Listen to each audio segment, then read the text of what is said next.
Hello everybody, it's vanburman here, welcome to my video, and today, as you can see in the background, we're going to be showing some Killing Floor 2 footage, so hopefully you'll enjoy that. I don't remember what happened in this match, but something of interest, no doubt, or probably not.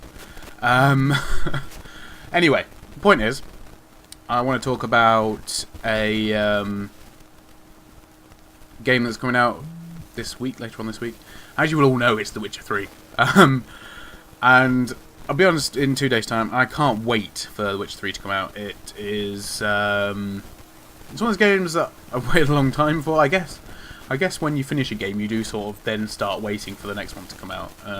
You know, I am waiting for the next Elder Scrolls game ever since I completed Skyrim. So, you know, I suppose it depends on your disposition. But nevertheless, and I've actually done really well. And I haven't looked at any of the footage about, you know, The Witcher 3. I've seen some of the character models and that has literally been it. I've not let anyone really talk to me about the gameplay or seen a trailer. I have seen a trailer though. That's true, because I had to watch it to put it in my most anticipated games of 2015 list, obviously. And yeah, it's one of those franchises that will be really good. Although I don't really know. I hope they're going to do a full recap from the start of the game, because I've been talking to some of my friends that are looking at getting it, and I said, oh well, you know, did you play The Witcher 2 on 360 then? Because I know they've never had gaming PCs, and none of them have played any of the other games. And I was saying, well, how do we know the story then? And you just said, well, I'm not really that bothered about the story.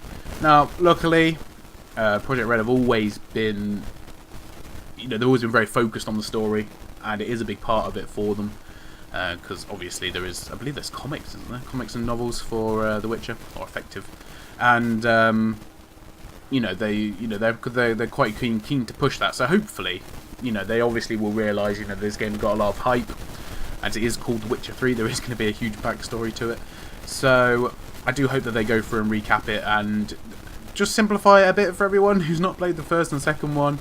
But if you do have a PC, you've not played either of those two, I do recommend going and playing them.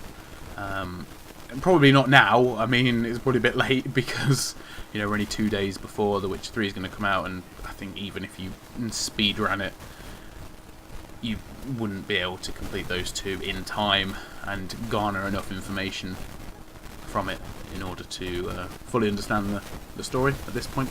The Wild Hunt, which obviously for any of you that know the lore, it will have great big story implications and is pretty pinnacle as well. So I get the opinion that this, I mean, I don't know because I've not read any reviews or anything or read anything regarding it, but this could quite easily be the last Witcher, which is both interesting and a bit sad, I suppose. Or is it not? I'm not really judging an opinion on it. I can see both sides.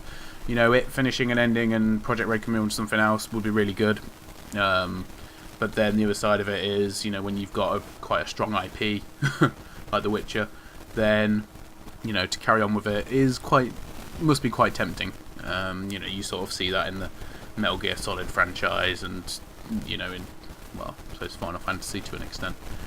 But you know, so it'd be interesting to see where they go with it after this game. I mean, Gerald is looking pretty old now, from what I've seen.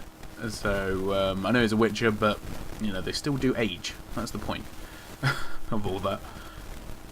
And yeah, it'd be interesting to see, especially how the sort of like the romance system works as well. I mean, you know, from what I gather, there's, you know, some more love interests, and my save from Witcher 2 is pretty, yeah, he's pretty set on Triss, so we'll have to see how that goes.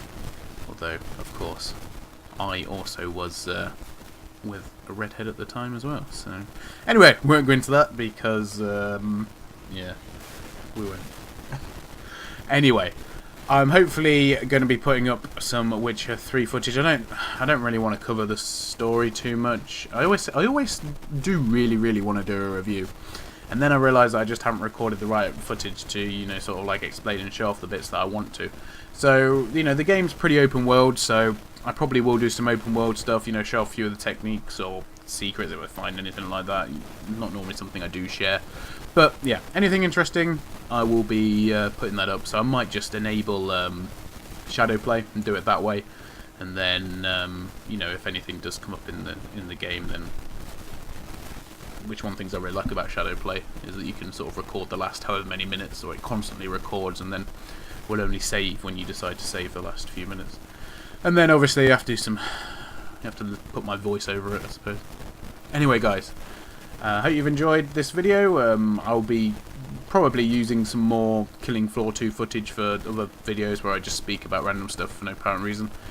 As yeah, it's one of my favourite games at the minute, and it was one on my top games list for 2015. I wasn't expecting it to come out so early, and or be so good when it did come out so early as well, because it's worth getting even in the state it's in now.